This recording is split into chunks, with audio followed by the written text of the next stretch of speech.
A team of South African mountaineers will be tackling the world's second highest mountain in June this year. It's been described, though, as one of the most dangerous, and there's a reason for that. So a team of South African mountaineers are planning to climb K2.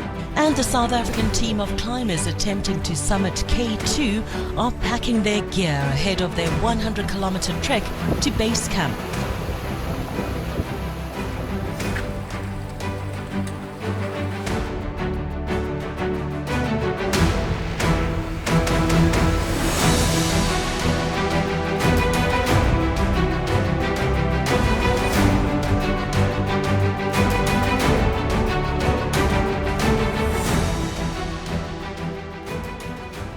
My family, particularly my father, was very outdoorsy as a kid, not into mountaineering, but more into the bush. I joined Cubs when I was 7 or 8 years old. Then I started scouting when I was 11 years old, and I remember going on the first hikes as a kid. And then my scoutmaster at the time, Ken Stanton, took me abseiling, and abseiling turned into rock climbing. The day hike turned into an overnight hike. My first experience on the Drakensberg had me hooked, and that became more strenuous hikes and harder rock climbing. And then I made friends with people with shared passions and hobbies as I did. Our first expedition to East Africa was to climb the Rwenzoris in Uganda, Kilimanjaro in Tanzania, and Mount Kenya to try and climb the 3 highest mountains. And that then really got me hooked on high altitude climbing that led to further expeditions with friends. And that's just evolved over 22 years now to where we were on K2. So it's more of an evolution and a progression than an event. I'm one of 3 boys, and our parents are very good at taking us out. In fact, we grew up in the perfect lifestyle in terms of seeing places, being outdoors, overnight hikes. My folks never liked to go to the same place twice. We didn't stay in anywhere fancy. We only ever camped. So that was definitely the birthplace of our love for the outdoors, or my love for the outdoors. And that just slowly but surely grew. Where the passion for mountains themselves came from, I can't say exactly, but just every experience I had in the mountains, be it my first trip in the Drakensberg, hiking, Suikerbosrand, whatever it was, I just loved the mountains. It just always made sense to me. It was a place I was happy, it was a place I enjoyed. And that slowly but surely progressed. And I met friends through scouting, and friends that are still good friends today, and we started climbing together. That naturally progressed until eventually we did our first mountain 22 years ago. So we started out as a team of 4. Unfortunately, Robbie got high altitude pulmonary edema early on in the expedition, had to get helicoptered out. And Alan, after making a rotation to Camp 1, digested and considered the mountain and decided not to climb any higher and to remain in base camp. I think he saw the frequency of rockfall and the frequency of avalanche. And I think the rockfall in particular was a huge factor in Alan's final decision to not climb any higher. Whilst it was very unfortunate and sad that Alan didn't climb any higher, it was still amazing to have him in base camp, and it was good for him to make a decision that was right for him at the time, and all respect to him for having the courage to make that decision and to be safe. I wonder how much mountaineering has played a role in who I've become. Well, I would have still filled my life with activity, especially outdoors, but yeah, it would certainly be different, and I'd probably even perhaps have different friends, and moving in a slightly different circle, but it would definitely still be outdoors. You know, we go to a mountain and we experience something so unique, something so intense, that you come back with a completely different perspective to what you're left with. So there's a change in us, and certainly me, from every expedition. We go to the extreme edge of our existence, so to speak. We take it right to the limit. My life would be very different without mountaineering. My career and my work has evolved in the outdoors. Most of my friends share my passion for the outdoors and have climbed mountains with me. I would have traveled a lot less. I would have met far fewer amazing people. I would have experienced less cultures. Certainly mountaineering over the years has had a very central role in my friendships, my relationships, my business, my pastimes. You know, my wife came to Everest Base Camp. So the thread of mountaineering covers all aspects of my life to some degree, I guess. I read a book also in my teens about the first two gentlemen to climb the 7 summits, which was the highest mountain on each summit. And I very quickly decided that's something I'd love to do. I'd love to travel to all 7 continents. I'd like to climb mountains on all 7 continents. And the first of those was Kilimanjaro, highest mountain in Africa, in 2000.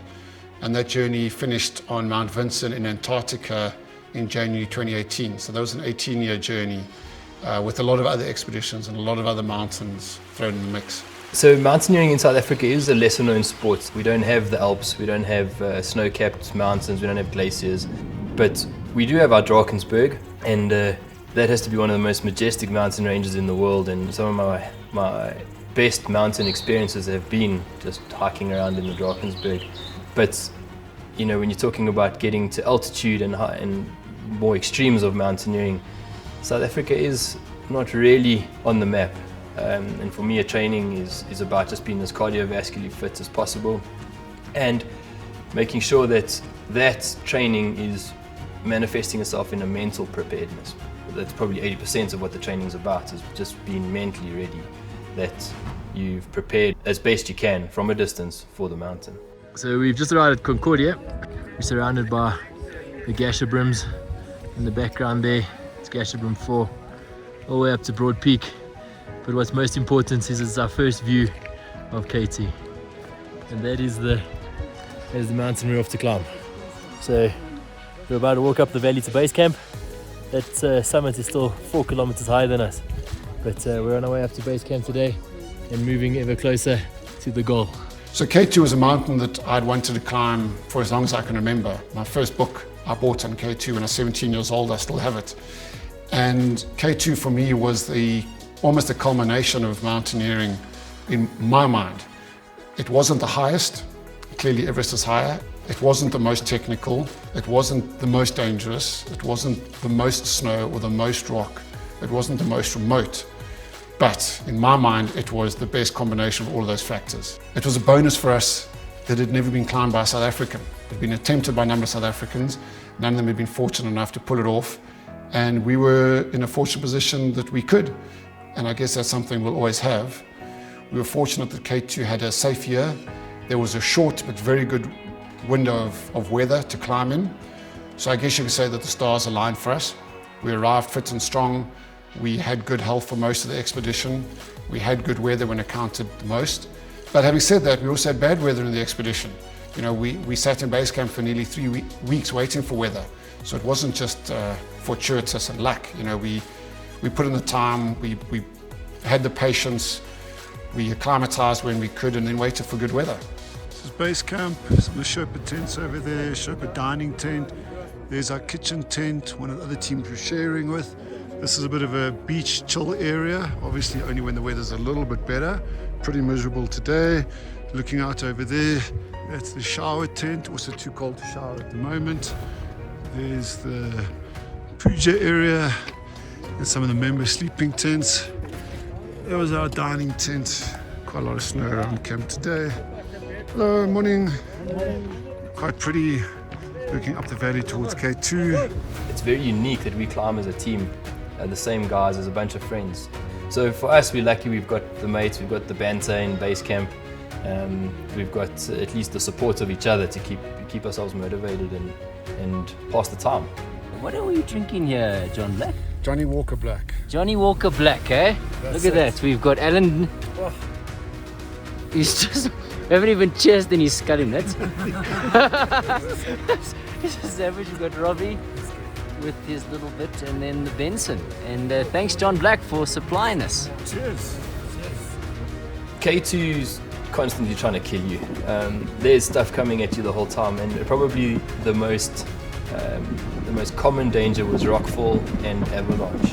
In the beginning stages of the expedition, from on our rotations, acclimatization rotations up to Camp 1 and Camp 2, there was still a lot of snow on the face, on the slopes, so we had a lot of avalanche, and that probably not more than 10 minutes went by without an avalanche passing us, sometimes as close as 5 or 10 meters away. You can see this big avalanche came down, looks like possibly yesterday, all the avalanche debris. So quite tense up here on the face, but at least the avalanche has already come down, hopefully it's stable now. We tried to avoid avalanche zones as much as possible by climbing on the rocky ridges. You know, the route is sort of trying to take the safest possible line. But even with that, you are forced to cross avalanche zone, you're forced to cross rockfall. Between advanced base camp and camp 3 was just a constant rockfall. It was going the whole time. And so we did the best we could to look after each other, but very, very difficult to predict what a rock's doing when it's hurtling down.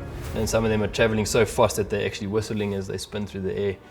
Warren and I had rocks falling past us all of the time below Camp 3, and rockfall was certainly the biggest risk at that stage.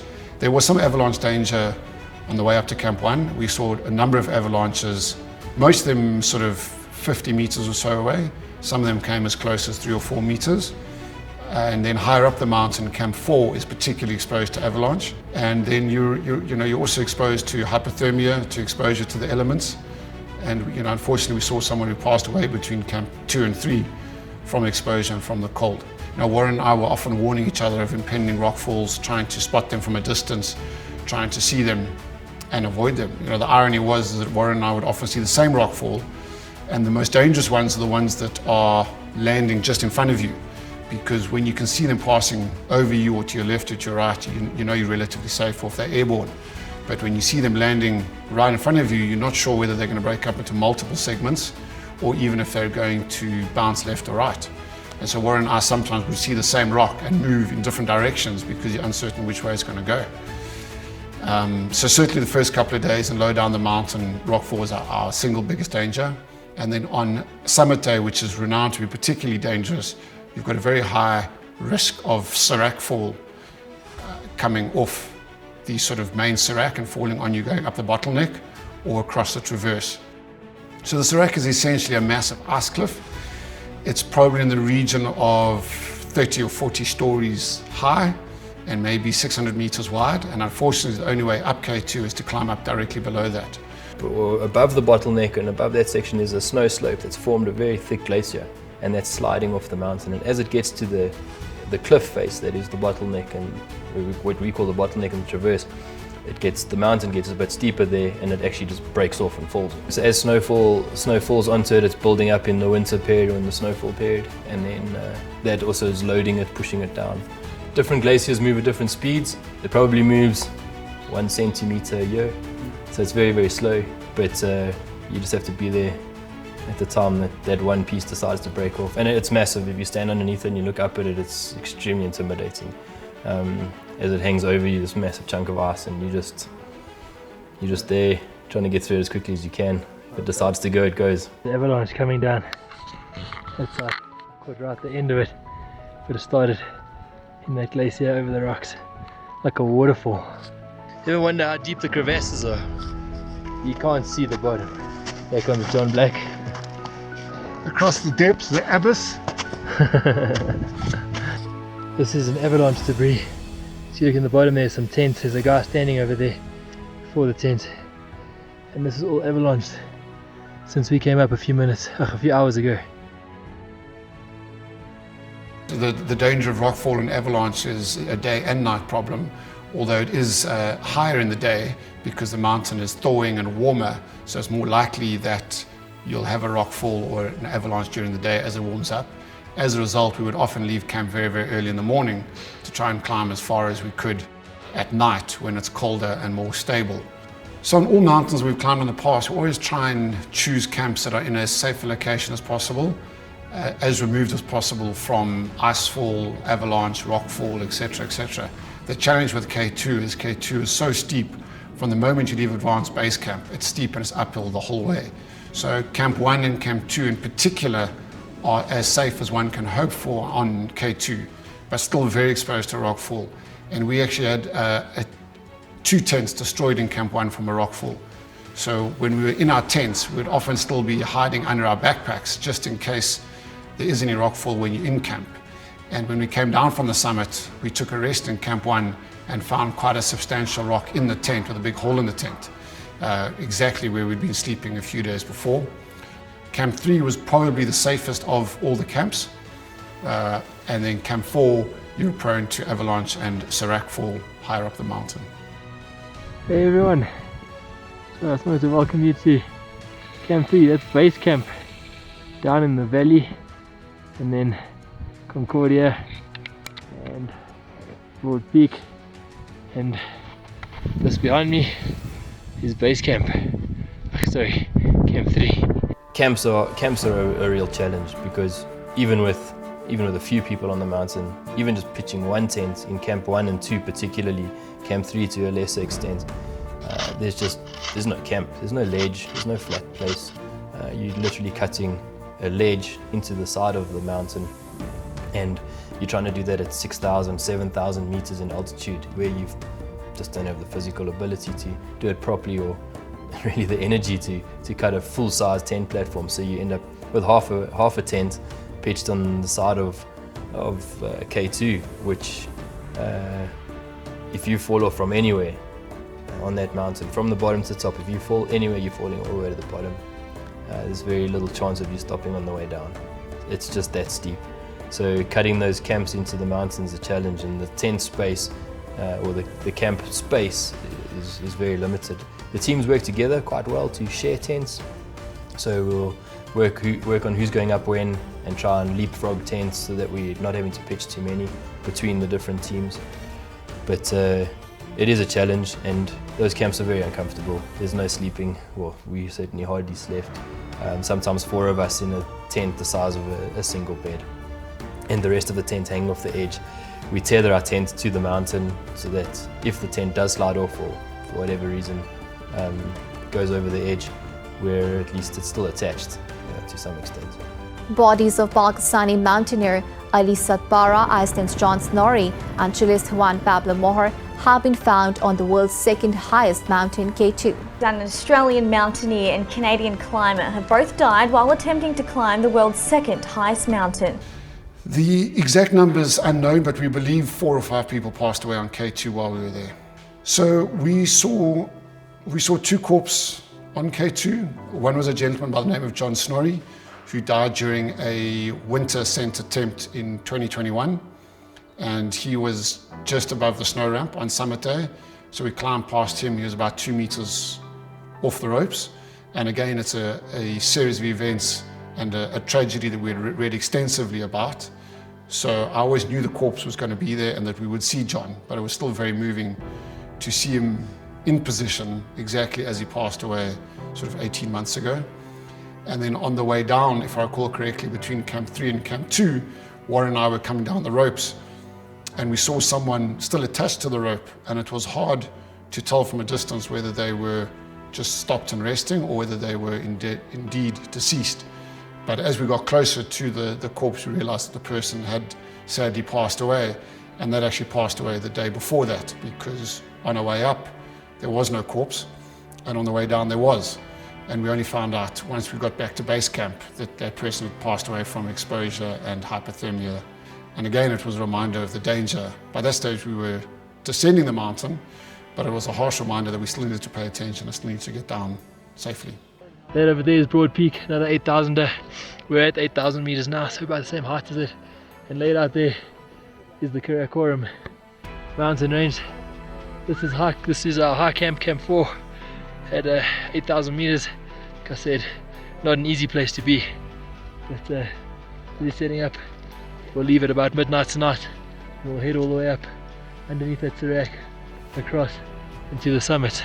Probably the nicest camp is Camp 4, although you're at 8,000 meters and in the death zone where there's just not enough oxygen.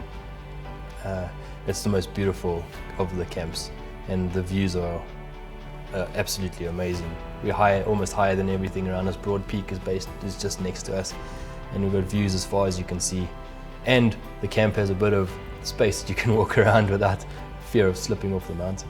We slept until it was time to leave for the summit, which we waited for the weather to be good. We had quite strong winds every evening after sunset, and tragically that we think was the result, or the cause of one of the other climbers passing away. We found him on the way down, being caught out in that late afternoon wind.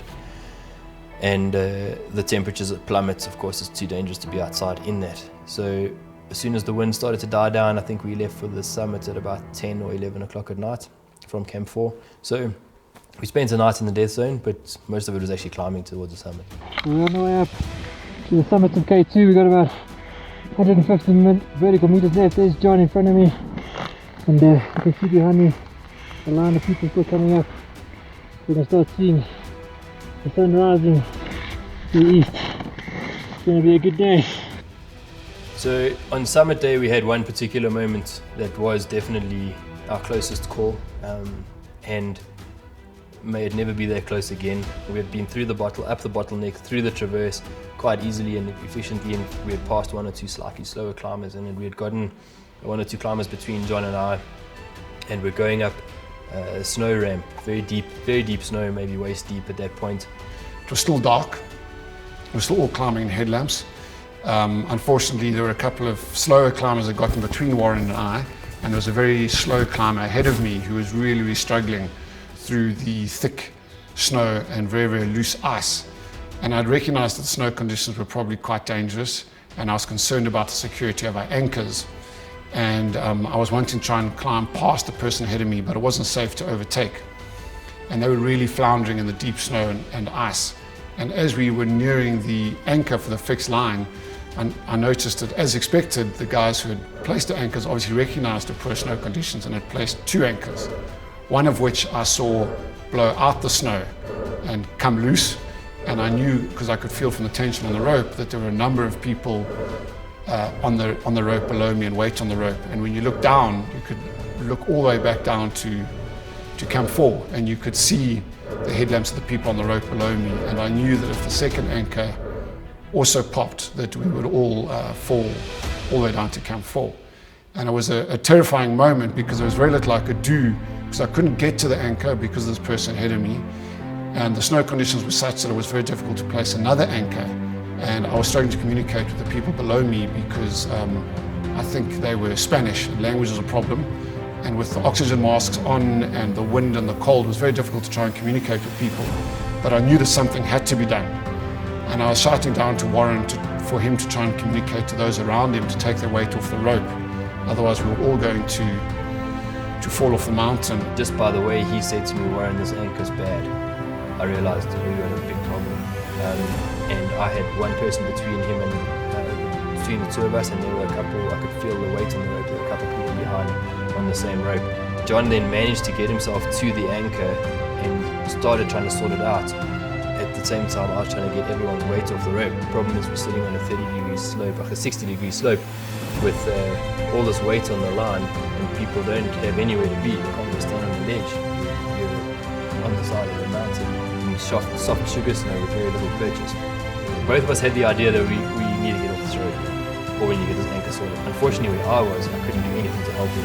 I had tripped from the fixed line, thinking at least if the rope goes. It was on my right in the rope. If it had gone, we would have taken everyone with it, probably including John at that point, but would have swept over me. At the snow being as deep as it was, I felt I could maybe lie underneath it as it went.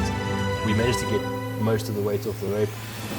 I managed to pick the person up in front of me from the stance I had, take some of the weight off, and John managed, fortunately, with his experience, was able to reset those two anchors. I was able to shove the person above me ahead of himself, and he actually fell into the snow safely, and I was able to get to the anchor and place a temporary anchor, re-establish the anchor that had blown out, refix the primary anchor and secure the rope again to that, which meant that we had a relatively safe anchor again.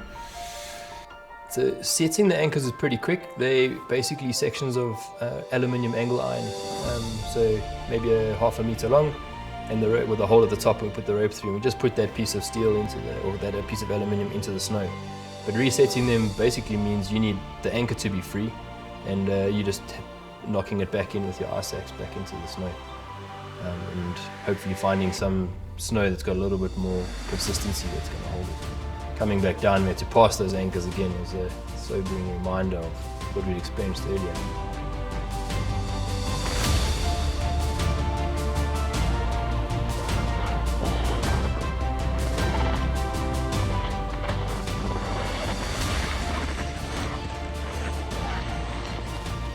Summit to K2, 5 o'clock in the morning, beautiful views. There's Warren Eva, my climbing partner in crime.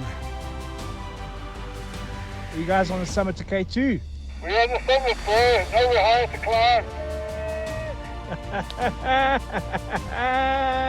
Well done, boys. Thanks everyone for the support and encouragement. It's been a tough mountain. Hasn't let up for 1 second all the way to the summit, but amazing views from up here. And now it's a matter of getting down safely. This is what it looks like from up on the top. We did it. First South African ascent. And it's magnificent to be here.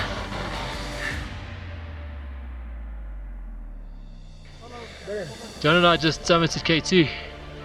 And I think the obvious question is, what's next?